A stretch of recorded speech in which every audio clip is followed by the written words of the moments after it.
Joe Mazzulla wanted the Boston Celtics to tap into their darkness. What they tapped into was some made shots and a win in Game 3. It's right now on the Locked On Celtics podcast. Yup. Beantown, be ever ready. Recognize the city of champs. Back to back, if I say it, it's stamped. Locked on number 19, the best one, the next one. Juice loose in your pool now for the next run. It's the C's, who else could it be? What they gon' say now? Screaming like JT, Karalis, recap the madness. Every game, every practice. Best daily pod, no cap like Brad Beckett. Clutch like Drew to KP, tap in daily. Primetime dapping D White on the sideline. Raining Jayson, how it started, raising banners, how we finished. Locked on Celtics pod, home of the winners. Hey there, welcome back to the Locked On Celtics podcast, right here on the Locked On Podcast Network, where it is your team every day, Monday through Friday. Bonus podcasts like this one on a Saturday night from New York City, not from Madison Square Garden, because Madison Square Garden is weird. They kick you out. It's the only arena that I've been in. They kick you out a couple of hours after the game. So I couldn't be on the court. I had my writing to do for Boston Sports Journal. So now I'm back in my hotel room here in New York City giving you this podcast. I'm John Karalis, beat writer for Boston Sports Journal. I've been covering the Boston Celtics for about 20 years. I've written a couple of books about them.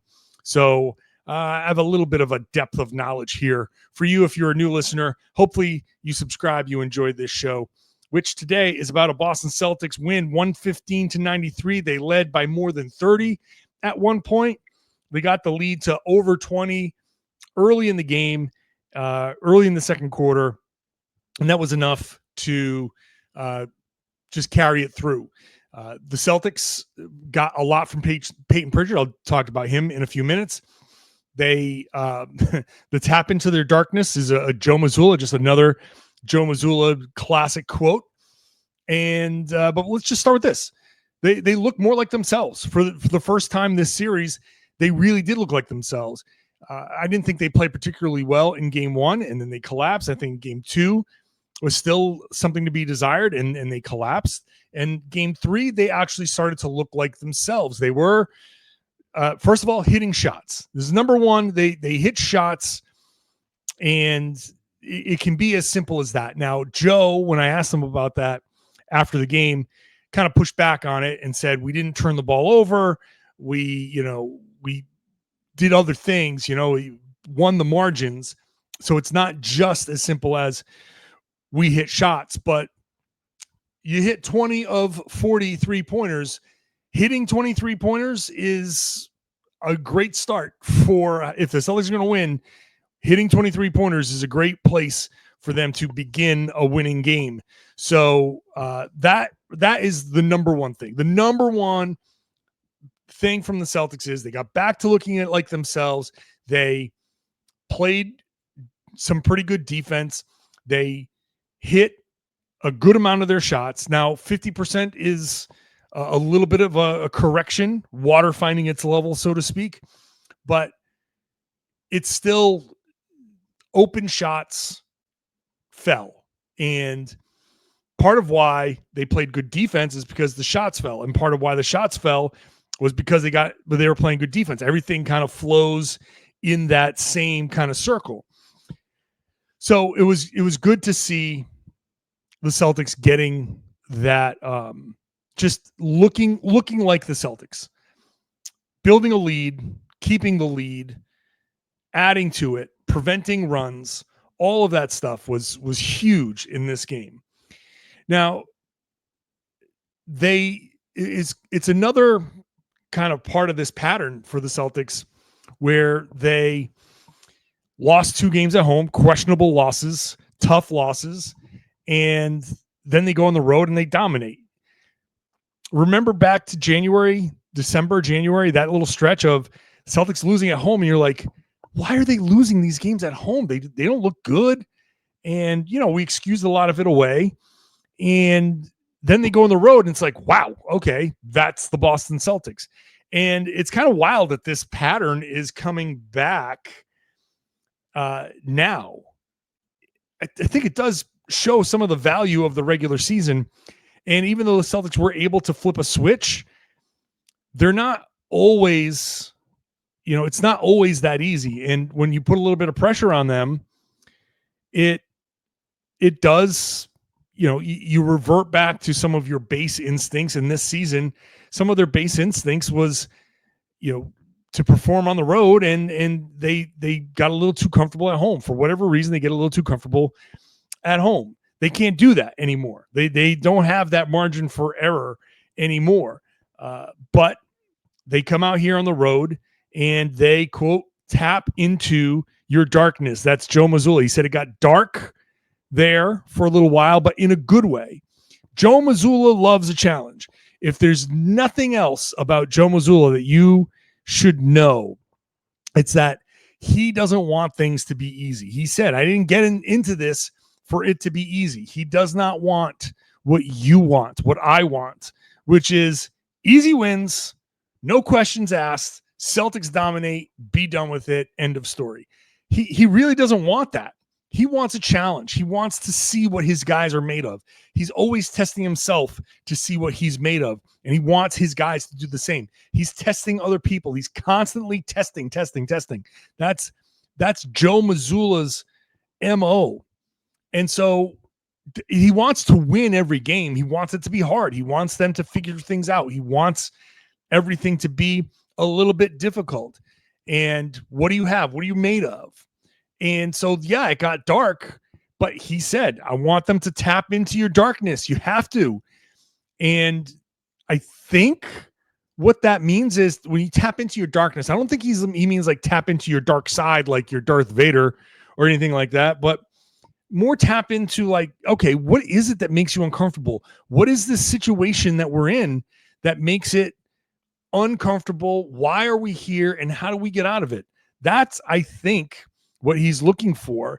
And the Celtics had that. They were down 0-2 and they went to MSG and they got together. They, Payton Pritchard after the game talked about shutting off social media, turning all that stuff off, like stop paying attention to what's being said about you out on the outside and just go in there and play. And it looked like they did that. Now it's only one game, right? And so it's not anything to like, you're not celebrating, but you're happy that they won this one game. So now you got to go and win the next game. I think the pressure's on New York at this point.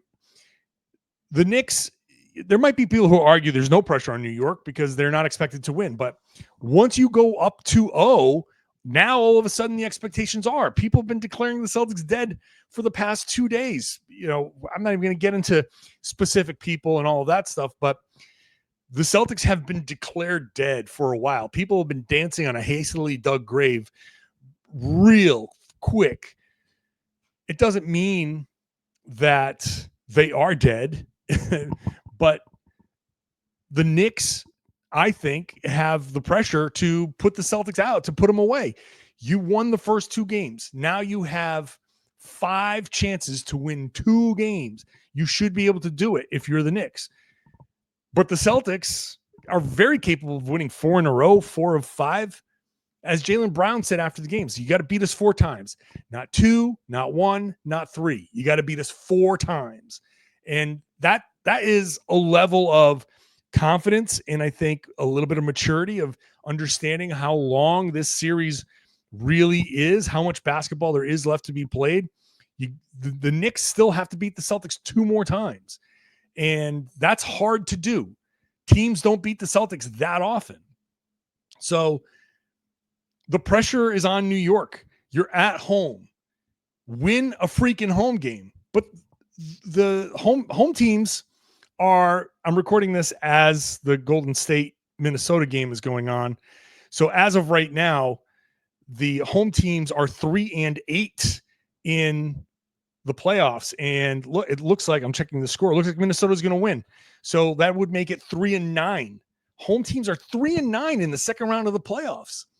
It's a weird case in Golden State. Steph's out and all of that, but still, bottom line is 3-9. The home teams are 3-9 in the second round. That's wild.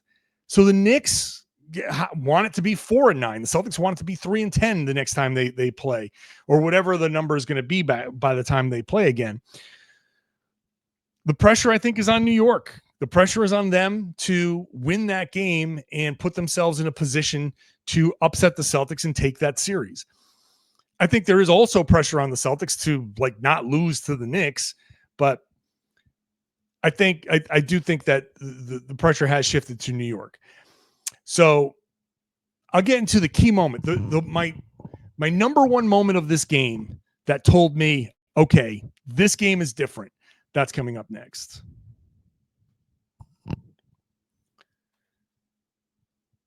Today's show is brought to you by DoorDash.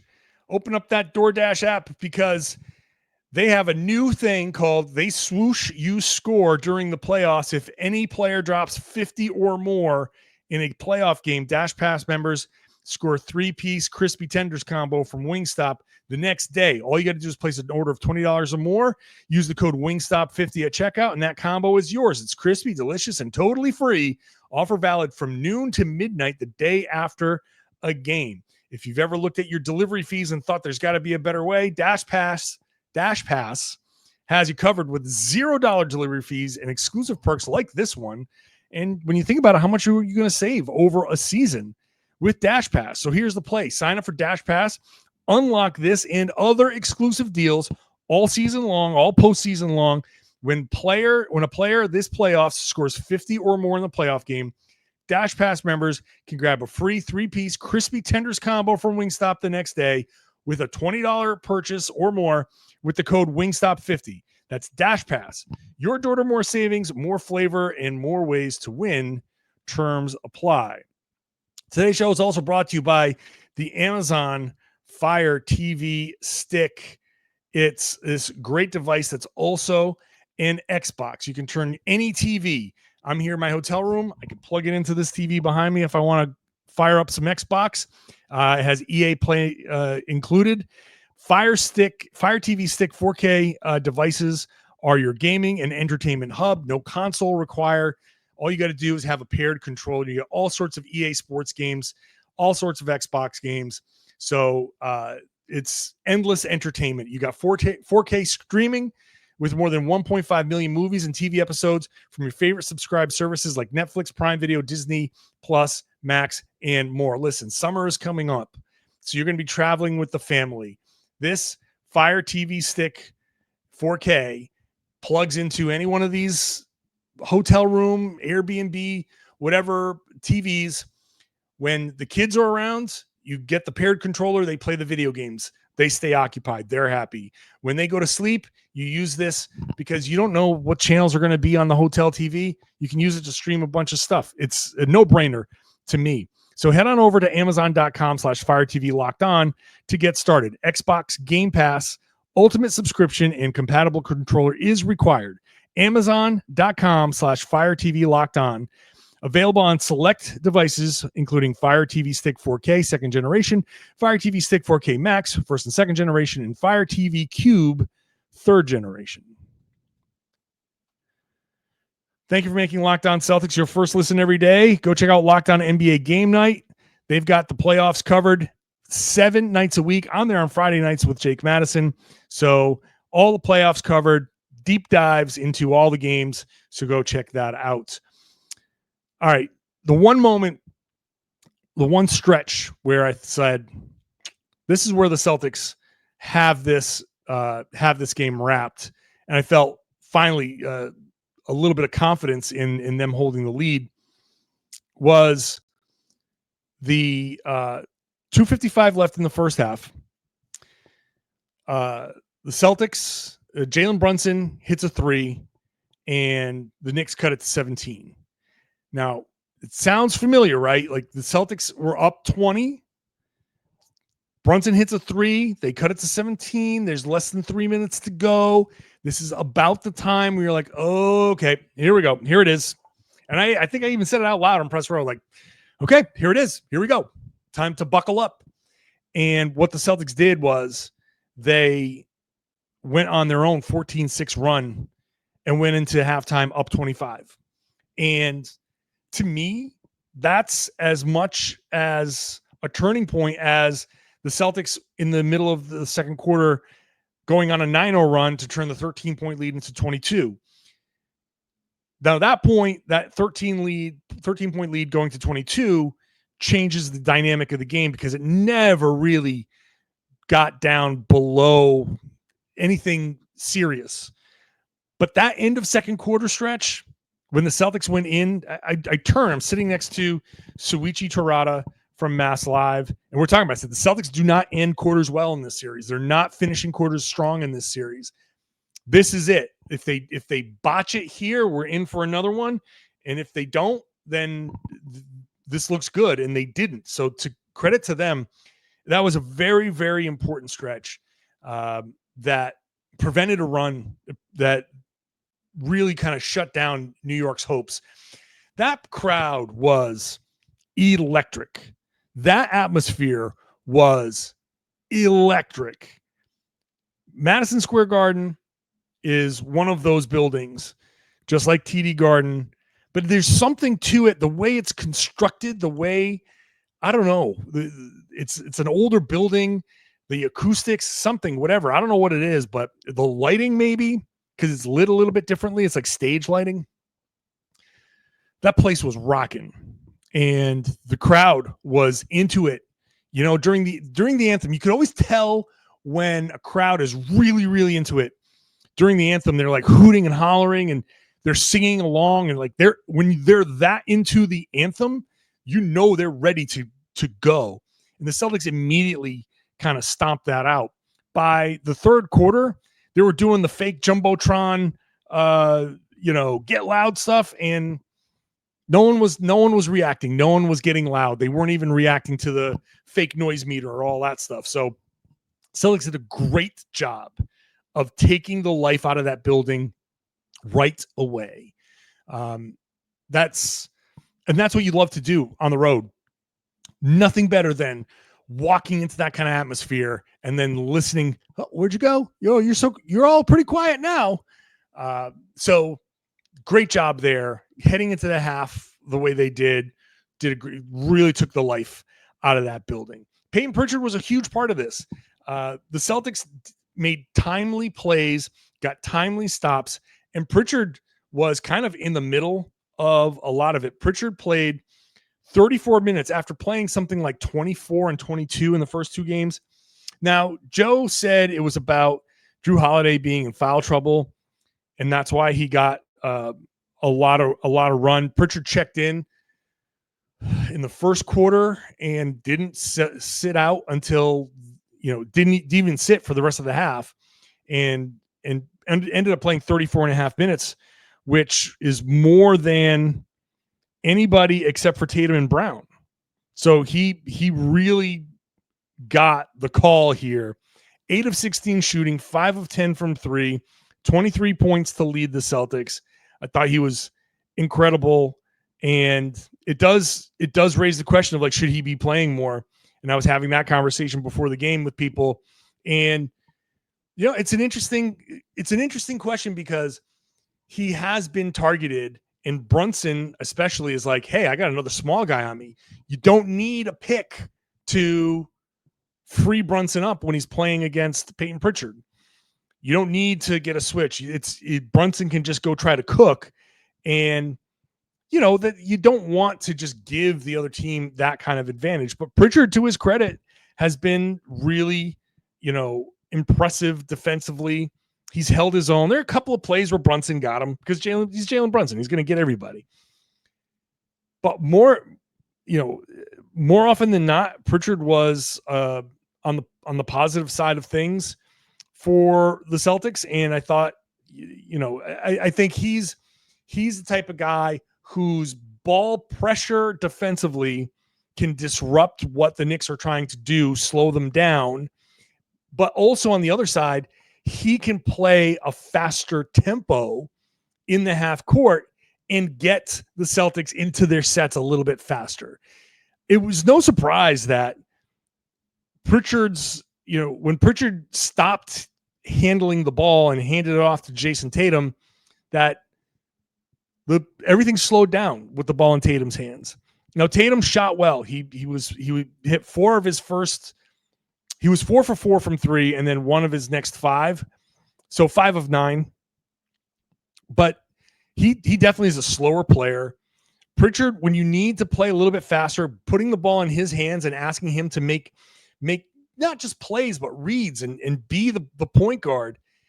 That I like that. I like how that looked against the Knicks. It just forces the Knicks to react to somebody that's willing to just dribble, and like get through and be shifty and get into the teeth of things and just be disruptive on both ends of the floor, but offensively force some help, force the Knicks to be like, oh God, we got to account for this guy. So that's an important element here. I thought Pritchard did a great job of that. So I think in game 4, you might see a little bit more Pritchard, and he is the energy guy. It's almost like he's going back to his old role with better ability.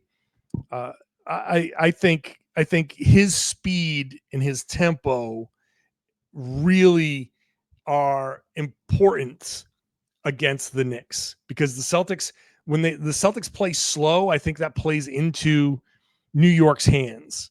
So I think more Payton Pritchard is probably one of the answers. Al Horford played great. I thought he was really good. That block shot at the end on Mitchell Robinson was incredible. And if you watch the mic'd up, Jaylen Brown screaming, I got 5 kids. I have 5 kids. Like, I'm sure that means, Al Horford has said that to somebody in the locker room. That has become a thing. It's like the 3rd time it's been mentioned by Jaylen Brown, especially. That at some point, somewhere in the locker room, Al Horford said something to somebody who was like, hey man, I got 5 kids and I'm doing this, right? I can see him saying that. And that's something that Jaylen Brown has latched onto. I think it's hilarious, but I thought Horford was really good. Porzingis, I gotta address Porzingis. He showed me something. I don't know what. He showed me something. He was 0 for 3, so he wasn't great. He wasn't good offensively necessarily, but he got to the line 6 times, which is important. He had a couple of assists. One of them to Luke Cornett was great. 3 block shots, very good, also important. He wasn't a negative. He wasn't that big a positive, but an under-discussed element here is that the Celtics got Porzingis, especially for these moments.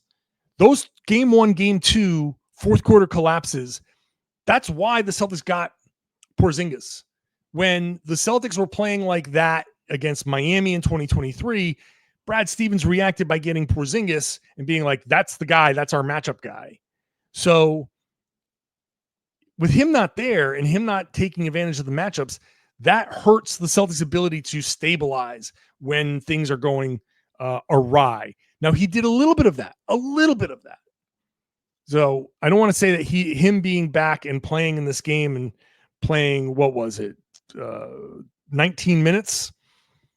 I don't want to say that made a huge difference, but it wasn't a negative. And so that's a positive.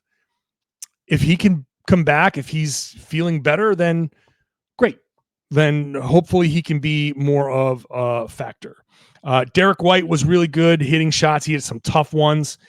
So that was good. I thought Luke Cornett gave them some good minutes. Jayson and Jaylen, again, not shooting great overall. Jayson missed a bunch of layups, especially early. Got to be stronger there. Jaylen with the knee, I think, is still being bothered. But look, Jayson, 22 points, 9 rebounds, 7 assists, 2 steals. Jaylen, 19.6 rebounds, 5 assists, a steal, a block. Only 5 combined turnovers for them. So some shaky moments, but and some not so great. Like I do think the fourth quarter slowed down a little too much, but overall, I'm not going to complain too much about what was somewhere between a 20 and a 30-point game for most of the final 3 quarters. So now the Celtics just look, you got to do it again. This is great. 2-1. It's weird that all 3 60-win teams are down 2-1 in their semifinal series. That's weird, but that's where they are. Come back Monday night and do it again. Do it again. Tie this thing up. Send this back to Boston. Best of 3. And then just win. Just win at home and finish it off. Celtics can very easily finish this off. They're very capable of winning 3 more in a row, but they're also very capable of making this difficult. Or more difficult. It's already difficult. I'll be here. I'll have a podcast tomorrow from here.